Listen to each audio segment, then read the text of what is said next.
Olá, meus irmãos, que a paz do Senhor Jesus seja com todos. Hoje eu assisti uma entrevista dada ao canal Rio Mafra Mix, onde um pastor da Igreja Maranata estava respondendo algumas questões sobre a Reforma Protestante. Ao ver essa entrevista, algumas coisas me chamaram a atenção e eu gostaria de compartilhar com vocês. A entrevista ela está no canal RMix, mas mesmo assim eu vou escurecer os vídeos para poder preservar a imagem das pessoas que estão aparecendo, tudo bem? A primeira pergunta que foi feita ao pastor, resumidamente, foi a seguinte: o que a reforma trouxe de benefício para o mundo? Então vejam qual foi a resposta do pastor da Maranata. Martinho Lutero, ele escreve essas 95 teses que justamente era para trazer para a humanidade um conhecimento melhor daquilo que era oculto às pessoas e revelado somente para algumas pessoas. Bom, meus irmãos, se eu entendi bem a palavra do pastor, o primeiro benefício que ele afirma ter vindo da Reforma Protestante foi a expansão do conhecimento sobre algo que estava oculto. Por quê? Porque este conhecimento ele estava restrito a apenas um grupo de pessoas. E nós podemos subentender que ele está se referindo à Igreja Católica, que de fato restringiu o conhecimento da Bíblia a toda uma população, deixando que apenas um grupo seleto tivesse acesso à palavra de Deus. Naquele tempo as pessoas só então sabiam o que a Igreja Católica queria que eles soubessem. Mas o interessante, quando nós ouvimos esse tipo de depoimento vindo de um pastor da Maranata, é que a Igreja Maranata, curiosamente, faz algo semelhante, só que nos tempos de hoje, 502 anos depois da Reforma Protestante. A Igreja Maranata ela regula o que os seus membros devem saber sobre Deus e também sobre as Escrituras Sagradas.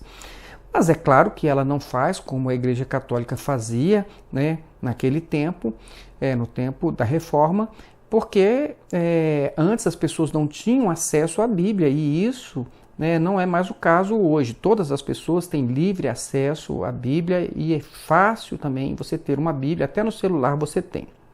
Então, a estratégia moderna é restringir de outra forma, criar apostilas, estudos centralizados somente nos seminários. Nós temos, inclusive, casos hoje, que a igreja, ela por um satélite, ela centraliza o ensino e o pastor da igreja sequer pode, então, escolher o assunto que ele quer tratar com a igreja que ele está pastoreando. Então, não há uma liberdade de ensino na Igreja Maranata. Então, é centralizado, só se aprende aquilo que a presidência quer que as pessoas aprendam.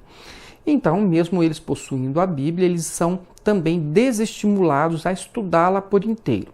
Se você quiser um bom exemplo disso, como eles não sabem muitas coisas da Bíblia, é só você perguntar a eles sobre as 3 últimas trombetas do Apocalipse. Muito provavelmente, eles não vão saber responder.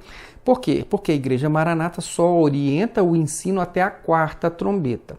E eles dizem ser a última trombeta e ainda falam que se alguém pensa diferente, se alguém acha que a 7ª é a última, é porque essa pessoa está na razão, porque elas não conhecem a revelação que Deus deu particularmente à Igreja Maranata. Então vejam só um exemplo disso que eu falei.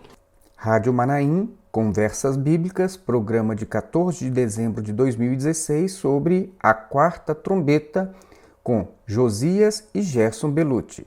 Aos 7 minutos e 50 segundos, Gerson Belutti diz o seguinte: nós vamos notar que a última trombeta, na razão, seria a 7ª, mas nós não estamos lendo a palavra e analisando-a sob o aspecto da nossa razão, do nosso entendimento humano, e sim pela revelação do Espírito. Perceberam? O fato é que eles não querem que as pessoas conheçam o conteúdo completo da Bíblia. Para a Maranata, basta então que os seus membros saibam o que eles ensinam. Exatamente como acontecia no tempo da Reforma Protestante, mas de uma outra forma.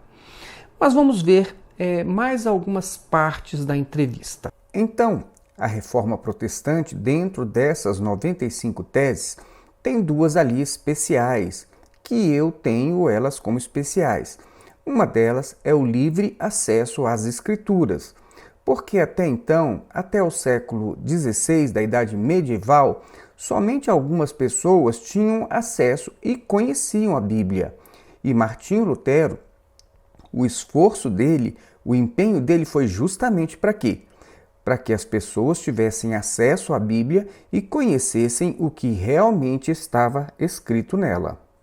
Bom, neste trecho, o pastor da Maranata diz que a reforma foi realmente necessária porque somente algumas pessoas tinham acesso à Bíblia e isso realmente é verdade.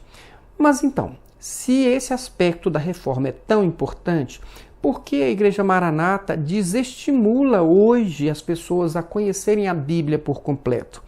Porque a Maranata cria obstáculos e até repreende quem deseja fazer um curso de teologia, por exemplo. É uma pessoa que quer fazer teologia porque ela quer conhecer a Bíblia por completo e fazer também um estudo sistemático. Vejam só o que o presidente e fundador da Igreja Maranata diz sobre os estudos teológicos. A teologia, por exemplo, é uma coisa que permeou o passado da Igreja. É uma grande preocupação em explicar a Bíblia. A luta da teologia é explicar a Bíblia, dizer que a Bíblia está com a razão. É essa a nossa preocupação? Eu pergunto aos irmãos. Nós estamos com essa preocupação de dizer que a Bíblia está com a razão? Nós estamos? A nossa preocupação é essa. Perceberam? Eu tenho certeza que depois de ouvir uma bronca dessa natureza, vinda do presidente da igreja, nem mesmo o pastor da Maranata vai se arriscar a fazer um curso de teologia, não é mesmo? Agora eu vou pular para a sexta pergunta, porque também tem uma questão que eu acho interessante para nós refletirmos.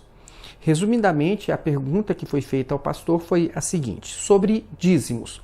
Como identificar se uma igreja é séria ou não é séria? Veja um trecho da resposta do pastor da Maranata.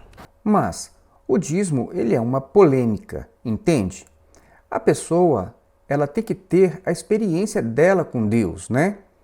Agora, aí você passa então, você deseja, né? Você lá, um dizimista, como é que eu vou identificar isso? Como eu vou saber que tal igreja, né, ela está fazendo o certo ou não está? Observe e veja, não é? Aqui eu tenho que concordar com o pastor da Maranata. Então nós vamos fazer o que ele mesmo sugere. Nós vamos observar. Mas, já que ele está falando da Igreja Maranata, nós vamos usar a própria Igreja Maranata como o exemplo da nossa observação. Vamos então ver o que ele nos aconselha a observar. Para onde está indo, né, esses valores? Por quê? Porque se você vê que o dinheiro é usado para benefício de quem está à frente da igreja, entende? Fica um pouquinho complicado isso, né? Então, para que nós possamos chegar a algumas conclusões, eu acho que nós podemos perguntar para um membro da Maranata o seguinte: o Manaim da Igreja Cristã Maranata, que ao longo de 50 anos recebeu vultosos investimentos financeiros, todos advindos dos dízimos dos membros da igreja. Esse Manaim, ele está no nome de quem? A quem pertence o Manaim do Espírito Santo da Igreja Cristã Maranata? Bom, talvez ninguém saiba dar essa resposta, porque se tem uma coisa que não existe na Igreja Maranata, e eu falo de experiência própria, é transparência. As pessoas, elas são treinadas a acreditar em tudo, e isso sem perguntar absolutamente nada. Isso é rebeldia. E quando a liderança da Maranata fala sobre a destinação da sua receita, ela faz isso em alguma apresentação, mas de um modo apenas com declarações. Ela não abre nenhuma planilha para mostrar exatamente o que está acontecendo. Eu me lembro de que quando o presidente da Maranata falava do rigor de sua contabilidade, do modo como os órgãos de Estado ficavam impressionados com a sua organização administrativa financeira, isso impressionava todo mundo. Mas tudo isso eram só informações para impressionar as pessoas que saíam do Manaim achando que elas estavam realmente na igreja mais perfeita e ética do mundo. Vamos conferir? Em 8 de maio de 2004, no Manaim do Espírito Santo, no seminário de primeiro período, na aula sobre Movimento e Corpo 2, Gedeu Tigueiros disse, a partir de 45 minutos e 49 segundos do vídeo, disse o seguinte: meus irmãos, a obra do Espírito não é porque as pessoas são boas, não. É porque ela é ética. Nós somos fiscalizados. Pouca gente sabe que nós temos fiscalização.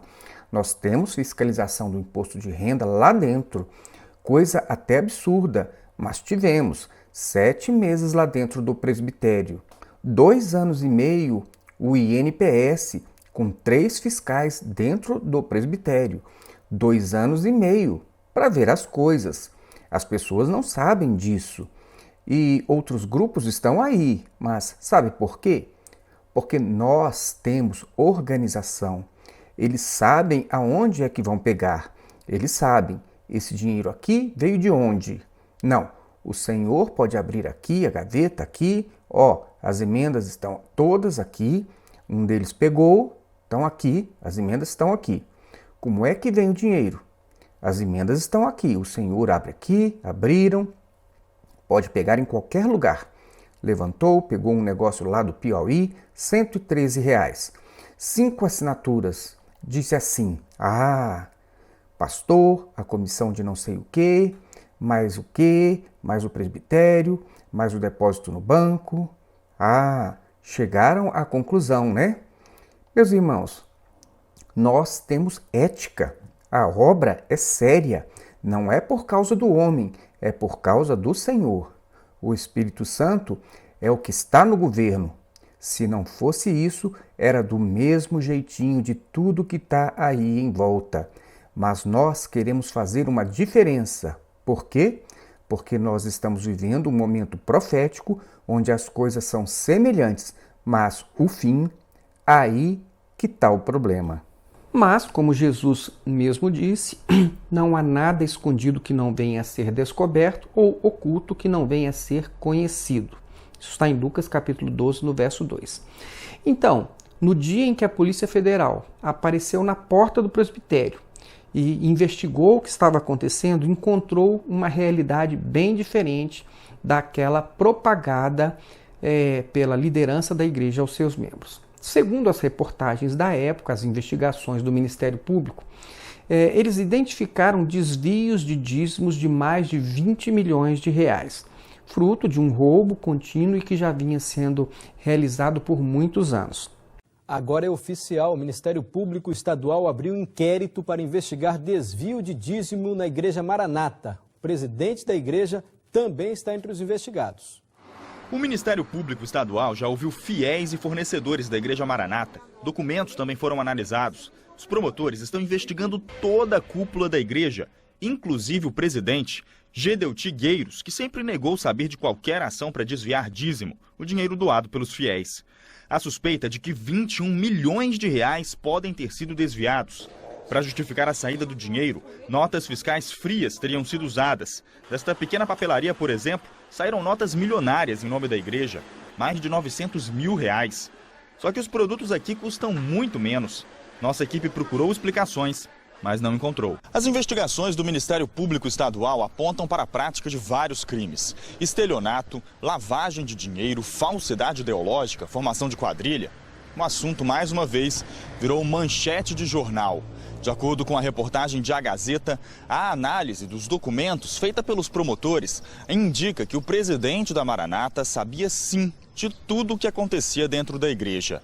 Então, quando o pastor da Maranata fala que uma igreja séria e confiável é uma igreja em que os dízimos não são aplicados em benefício dos líderes, talvez ele tenha essa impressão porque viveu estes últimos 7 anos sem acesso à televisão, à internet ou mesmo a jornais. Será possível que o pastor ele não tenha visto as notícias sobre o uso de dízimos da Igreja Maranata e para proveito pessoal da liderança da igreja? Ele não viu isso? Ora, esse escândalo foi matéria jornalística divulgada nacionalmente, impossível não ter visto. Vou mostrar apenas alguns exemplos.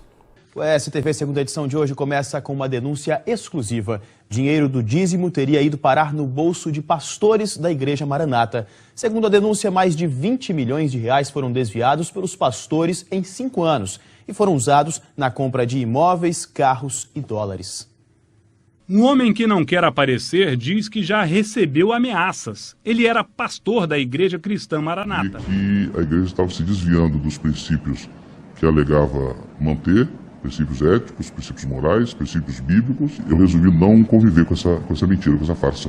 O Ministério Público já se reuniu com a Secretaria da Fazenda e da Receita Federal porque os pastores afastados estariam se beneficiando da isenção de imposto e da boa-fé dos fiéis para fraudar o fisco e o sistema financeiro. Por volta de 6h30 da manhã, os policiais prenderam o fundador e ex-presidente da Igreja Maranata, Gedeuti Gueiros, na casa dele, na Praia da Costa, em Vila Velha. Além de Gedeuti, 9 pessoas ligadas à igreja foram presas e a maioria foi levada para o DPJ de Vitória. O que eu vou dizer? Eu não sei nem porque eu estou preso. Mas vamos continuar. Atendendo aos conselhos do pastor da Maranata, para descobrir se a própria Igreja Maranata se enquadra em seu conceito de igreja séria, vamos ver mais este vídeo, mais este trecho da entrevista. Mas, se você vai para uma denominação onde você vê que o benefício é para o povo... Ok, então, a segunda maneira de ver se uma igreja é séria em relação aos dízimos seria ver se os benefícios desses dízimos eles estão sendo dirigidos aos membros da igreja, não é assim? Então vamos fazer mais uma pergunta aos membros da Igreja Maranata. Se um membro precisar de um socorro para comprar um remédio ou fazer um tratamento médico ou complementar a sua alimentação, ele pode contar com os dízimos que são entregues para a igreja que ele está frequentando, a igreja local? Eu acho que os membros da Maranata deveriam então seguir o conselho do pastor desta entrevista e cobrar uma mudança na aplicação dos dízimos da Igreja Maranata. Por quê? Porque qualquer membro da Maranata sabe que todo o dinheiro de dízimos recolhido nas igrejas locais são integralmente enviados para a presidência da igreja. E esse dinheiro não pode ser usado para qualquer tipo de assistência aos membros da igreja local. Se alguém precisar de algum socorro, de algum amparo, vai ter de contar com a misericórdia e com a vaquinha feita pelos irmãos. Mas o fato, e que todos sabem, é que os dízimos não são usados para o benefício dos membros da igreja local. Muito bem, meus irmãos, fazendo o teste, então, indicado pelo pastor da Maranata, eu acho que nós já temos condições de saber se a Igreja Maranata é ou não é uma igreja que pode ser considerada, sem dúvidas, uma igreja séria, não é mesmo? Mas o que mais me impressiona nisso tudo não é a alienação dos membros que pensam que isso não lhes diz respeito e que isso é uma coisa que a liderança da igreja vai ter que resolver com Deus. O que mais me impressiona é ver pastores, e alguns até de boa formação acadêmica, eu conheci vários no passado, esses pastores estarem se sujeitando a defender uma estrutura eclesiástica contaminada pela corrupção, e o pior é ver que o presidente da igreja nunca foi capaz nem mesmo de pedir perdão à igreja por ele ter sido o responsável pela não fiscalização do dinheiro da igreja. Eu realmente fico impressionado de ver estes pastores, refiro apenas àqueles que têm a capacidade intelectual melhor, Esses pastores não são capazes de comparar esse tipo de comportamento arrogante com o Evangelho de Jesus, ou até mesmo com Davi, que eles chegam a dizer que é um modelo da Igreja Maranata. Ora, Davi, quando descobriram o seu pecado, ele não tentou lançar a culpa em ninguém mais, Quem fez isso foi Saul. Davi reconheceu o seu pecado, se humilhou diante de Deus e também diante do povo. E já Saul, quando foi confrontado por Samuel, tentou colocar a culpa até mesmo nos seus soldados. Será que esses pastores da Maranata não conseguem ver que a presidência da Maranata se assemelha mais ao perfil de Saul do que ao perfil de Davi? Neste caso, no caso aqui, o desvio de dízimos. Será que esses pastores não sabem que a humildade é um dos atributos incomunicáveis de Deus e que a soberba, ela precede a ruína? Será que esses pastores da Maranata nunca leram o que fez Zaqueu quando foi constrangido pela salvação de Jesus que esteve na sua casa? E naquela época ele reconheceu que havia agido com desonestidade e se propôs, inclusive, a dar metade dos seus bens aos pobres e ainda restituir 4 vezes mais a todas as pessoas que ele havia lesado. Será que esses pastores não conseguem enxergar que há um mundo espiritual maligno influenciando aquelas pessoas que não observam os princípios de Deus? Será que esses pastores não conseguem perceber que esta ação espiritual maligna que influencia a liderança é a mesma que pode, então, influenciar também toda a membresia que está debaixo dessa liderança? Meus irmãos, agora eu quero falar com todos aqueles que têm uma capacidade mínima de raciocínio. Vamos imaginar que você seja o dono de um comércio qualquer, e que tenha um funcionário de sua confiança que esteja então cuidando dos seus negócios enquanto você está ausente. Agora imagine que um dos seus clientes venha até você e prove que esse seu funcionário de confiança roubou dele uma quantia qualquer. O que você diria para esse seu cliente? Você pediria a ele 1000 perdões pelo acontecido e prontamente se disporia a ressarcir aquilo que foi roubado? Ou diria a ele que você não tem nada a ver com isso, que você também é uma vítima inocente e que você não sabe de nada? Usando este mesmo exemplo, imagine que você seja uma pessoa sem temor a Deus e que por isso não tenha pedido perdão ao cliente e que continue levando a sua vida normalmente, dirigindo a sua empresa como se nada tivesse acontecido. O que você acha? Será que esse seu cliente, se ele reclamasse de você na justiça, o juiz iria entender que você tem razão, mesmo sendo dono do negócio, o responsável pela fiscalização e pela indicação dos funcionários? Você acha que o juiz iria concordar com a sua inocência e não iria ordenar que você restituísse o que o seu funcionário roubou do seu cliente? Pois é, nem mesmo do ponto de vista humano, não há como uma pessoa inteligente pensar que o dono do negócio não seja corresponsável pelos danos causados pelos seus funcionários, danos causados a terceiros, ainda que ele, o dono ou o presidente, não tenha participado diretamente do dano causado. Reconhecer a sua parcela de culpa e pedir perdão às pessoas que foram lesadas seria algo absolutamente natural para quem tem um bom caráter, um espírito humilde, não é mesmo? Pois é isso que me espanta ao ver, na Igreja Maranata, que o presidente, depois de tudo isso, nunca veio a público pedir perdão às pessoas lesadas e também às demais pessoas, os evangélicos em geral, que também foram de alguma maneira afetados pelo escândalo que manchou o Evangelho de Jesus e que expôs a Igreja de Jesus ao escárnio. Talvez seja essa a razão de nós vermos hoje cada vez mais pessoas se indignando contra o escândalo produzido pela Igreja Maranata, e isso já se vão 7 anos. E o interessante também é que nessa hora ninguém se lembra do exemplo de Davi, que quando ele fugia de Jerusalém, ele sabia a razão porque aquilo estava acontecendo com ele, e alguém então foi ali lançar pedras nele e o amaldiçoar. Mas ele não deixou que ninguém fizesse nada com aquela pessoa, porque ele entendeu que aquela era uma forma que Deus estava usando realmente para repreendê-lo. E Davi conseguiu reverter a sua situação. Por quê? Porque ele foi humilde, porque ele se humilhou, porque ele aceitou a repreensão como sendo uma repreensão de Deus. Mas, infelizmente, para Maranata, a história de Davi só serve de exemplo para exigir obediência dos membros à liderança. Não é mesmo? Você sabe disso. Isso tudo é muito triste e muito confuso.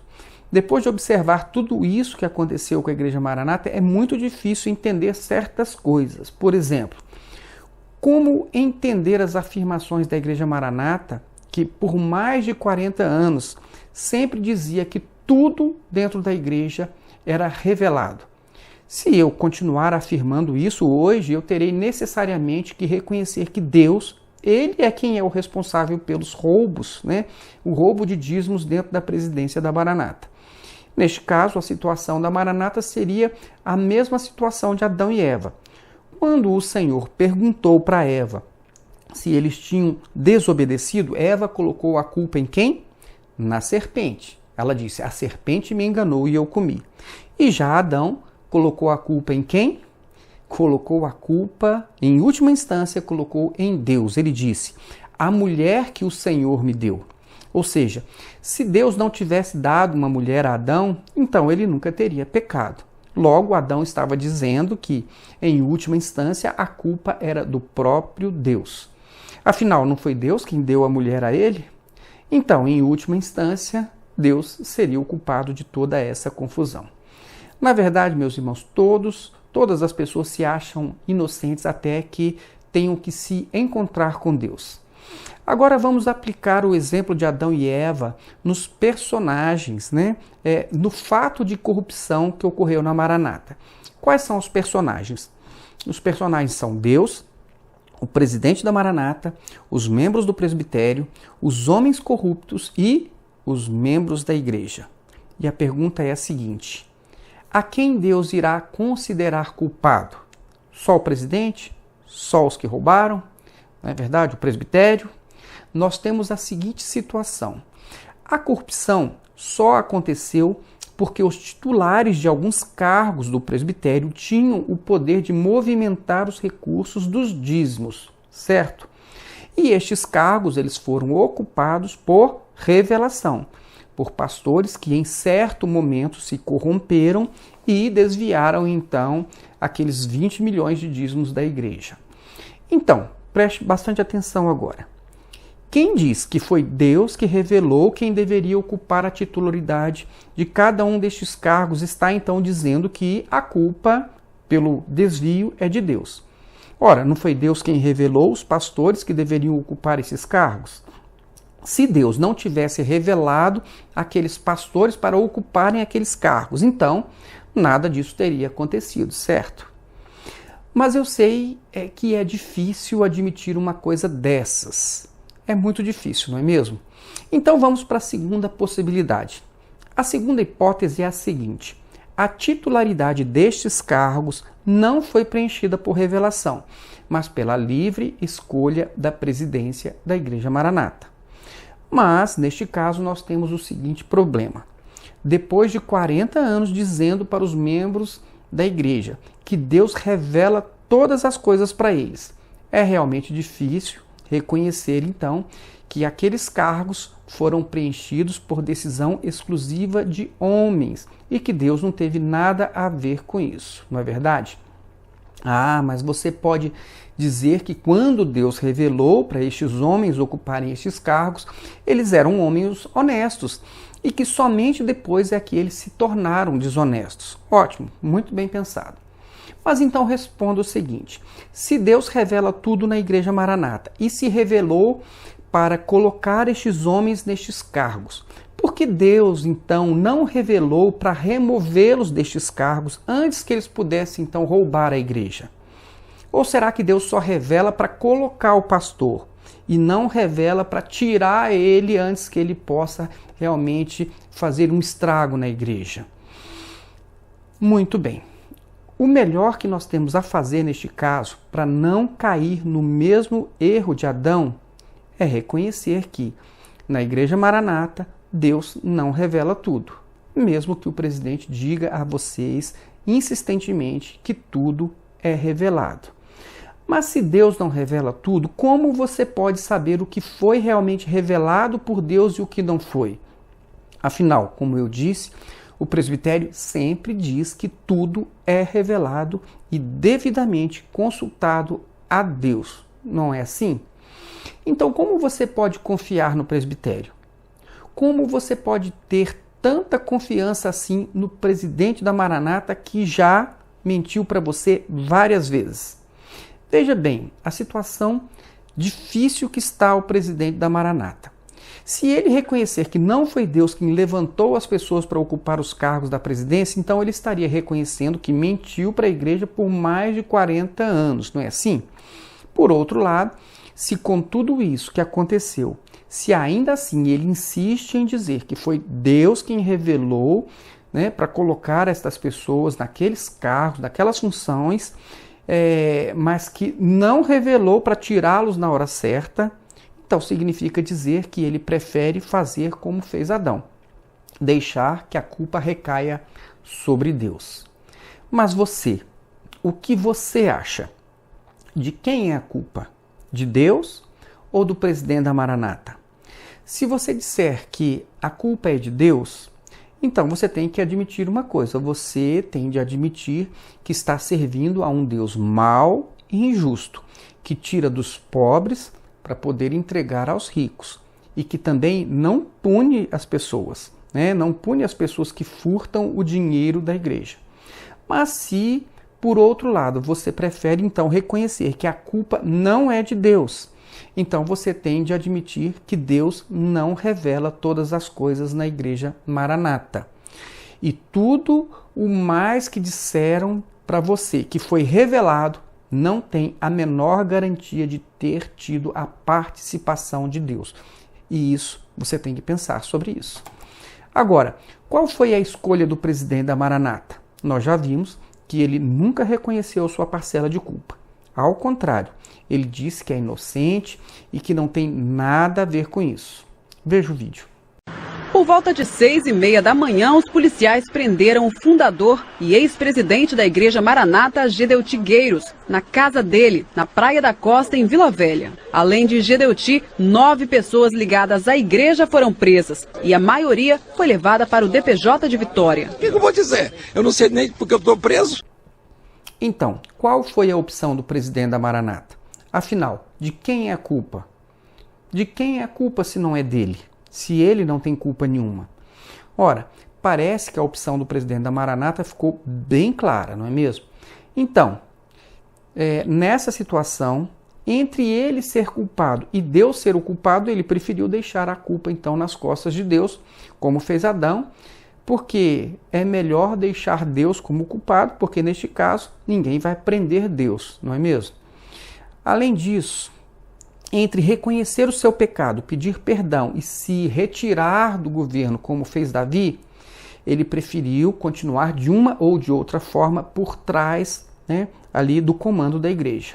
Afinal, quem iria assumir o controle de todo o patrimônio da Maranata se ele renunciasse? E isso até terminar o processo judicial. Quem iria assumir o controle? Deus? Ora, mais uma vez nós vemos que o presidente da Maranata, mesmo tendo ficado afastado por algum tempo, isso até por uma questão judicial, na primeira oportunidade ele não teve a menor vergonha de reassumir a liderança da igreja, né? Até porque se ele não assume, quem assume? Deus? Pois então, meus irmãos, o que me espanta é que depois de 7 anos do escândalo de corrupção dentro da presidência da Igreja Maranata, não houve um só momento de humildade nem da liderança, nem dos pastores e nem dos membros. Eu fico espantado com isso. Mas vejam bem, meus irmãos, quando o escândalo foi revelado pelos jornais, qual foi a reação do presidente da Maranata? Eu estou insistindo. Ele reconheceu humildemente a sua parcela de culpa e veio a público pedir perdão a todos os membros da igreja e a todos os evangélicos que se sentiram escandalizados? Foi isso que aconteceu? Ele procurou ressarcir a igreja do dinheiro desviado? Eles fizeram uma auditoria interna lá e chegaram à conclusão que eram 2 milhões, mas o Ministério Público disse que eram mais de 20. Em algum momento, eles admitiram que muitas de suas decisões elas são apenas atos administrativos humanos e que não são revelação de Deus?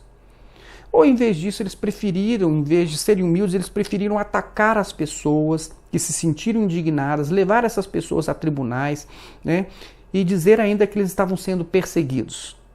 Pois é, meus irmãos, já se vão 7 anos e em vez de nós vermos as pessoas imitando a Cristo em sua humildade, nós ainda temos de ver, né, a igreja tentando se promover até com propagandas em rede nacional para se apresentar como a igreja perfeita, como a igreja fiel, como a igreja merecedora da salvação, como a única a quem Deus revelou os seus mistérios mais profundos, e que então seria o arauto de Deus anunciando a vinda de Jesus.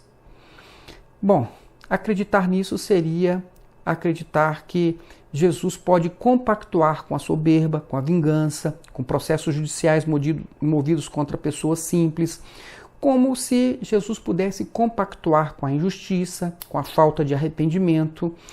Enfim, meus irmãos, ao ver esta entrevista dada pelo pastor da Igreja Maranata, eu só posso pensar que ele não estava vivendo aqui nesta terra nestes últimos 7 anos. E é por isso que então eu decidi fazer este vídeo com estas palavras para a sua reflexão. Afinal, de quem é a culpa? Minha? Dos membros lesados? Das pessoas que estão manifestando indignação nas redes sociais? São estas as pessoas realmente as culpadas pelo que está acontecendo?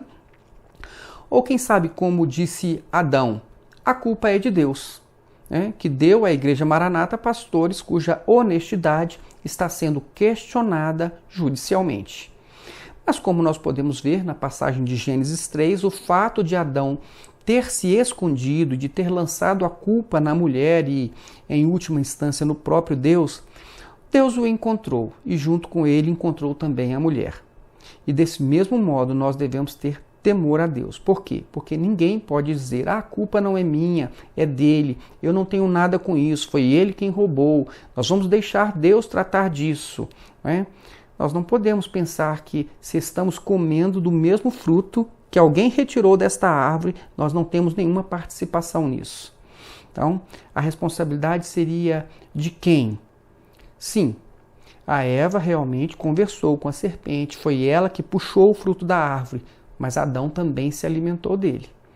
Não adiantava se esconder, não adiantava se esquivar e nem mesmo colocar a culpa em mais ninguém. Ele não era uma vítima. Deus esperava dele muito mais, por isso ele foi chamado primeiro. Depois de Adão ter sido chamado, foi então que Deus se dirigiu à mulher e acertou as contas com ela também. Então, o que vocês acham? A responsabilidade e o juízo virá somente sobre quem pegou o fruto ou também sobre quem comeu o fruto? Por isso nós devemos pensar o seguinte: quando o Senhor pedir contas de toda a maldade, soberba, falta de perdão, injustiça e de todos os desmandos em nome de Deus, de todas as coisas que dizem que foi Deus que disse, quando realmente Deus não disse ou não mandou nenhuma dessas coisas, não revelou nada disso, o que vocês acham? A culpa é só de quem está comandando ou é de todos os que estão no mesmo barco? Talvez não seja você a pessoa que conversou com a serpente. Talvez não tenha sido você a pessoa que pegou o fruto da árvore. Talvez não tenha sido você que recebeu uma ordem direta de Deus para guardar o jardim. Mas se você está comendo do fruto da árvore proibida, não vai adiantar se esconder e nem colocar a culpa nos outros e dizer, eu não tenho nada com isso. Você se alimenta das revelações do presbitério? Você desfruta do espaço que o presbitério disponibiliza para fazer os seus cultos? Você se alimenta das doutrinas criadas pelo presbitério? Você recebe dinheiro do presbitério para fazer algum tipo de missão? Então, você está comendo desse fruto. Você está se beneficiando do mesmo fruto que os soberbos colheram sem a aprovação de Deus. Você está se beneficiando do mesmo fruto dos arrogantes, dos que não se humilham, dos que atacam o profeta, dos que inventam revelações, dos que levam os seus irmãos aos tribunais e dos que um dia terão de se apresentar diante de Deus e ouvir Deus dizer o seguinte: não foi isso que eu disse para vocês não fazerem? Pense nisso, meu irmão.